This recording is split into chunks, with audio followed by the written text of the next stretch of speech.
Welcome back to the Crash Course. Today we will be talking about chapters 1 and 2 of How to Read Literature Like a Professor.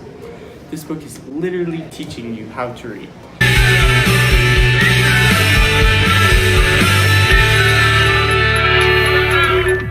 In the first chapter, it starts off by talking about how and what a hero's quest is.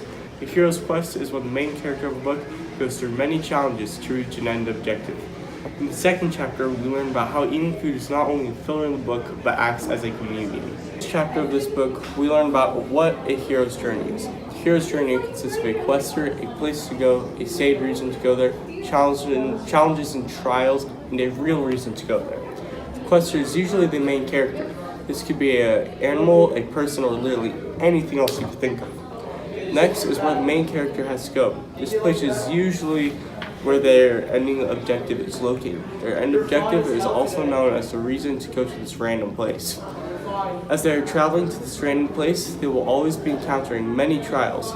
There are also many examples of the hero's journey in many modern movies and novels. One example of this is when Luke Skywalker has his love/Princess Leia stolen from him. She ends up being his sister, which is very weird, but that's besides the point. So Luke Skywalker ends up having to travel to the Death Star to go and save her.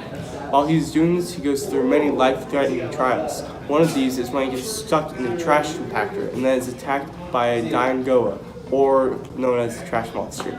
He luckily escapes and goes on to save his sister. In this short quest, Luke was the secret. The place to go was the Death Star. The stated reason to go there was to save his sister. Lastly, the challenges he went through was getting stuck in the trash compactor.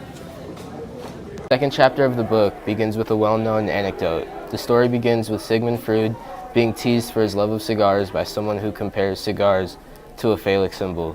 He then responded with his famous quote, "Sometimes a cigar is just a cigar." Eating together usually is not just eating together. It's a communion. Eating with one another is a way of saying, I'm with you, I like you. We form a community together. There needs to be a compelling reason to write an eating scene in literature. They are often very boring. Eating together in literature symbolizes the relationship you have with the others at the table.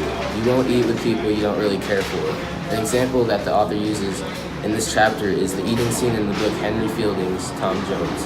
This is a good example of eating because being symbolized as a community, even though this scene is far from a religious event.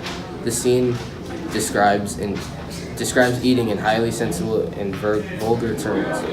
This highlights how eating together. The author of this book included the scene because when it was published in the 1960s, depicting sex was still taboo, so it was implemented into an eating scene. In Harry Potter and the Sorcerer's Stone, when Harry first meets Ron in the train, they begin by ordering food from the trolley. As they eat the food, they begin to relate through the food they eat. For example, when Harry opens the chocolate frog pack, Ron builds a connection with Harry, seeing how he has the same card that Harry got from the pack.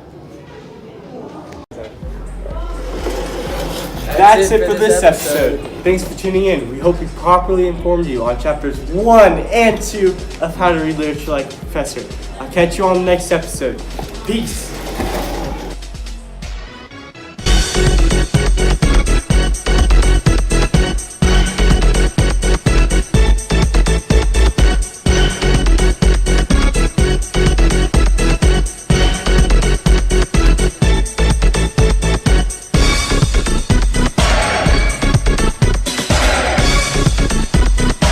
Sometimes a cigar is just a cigar.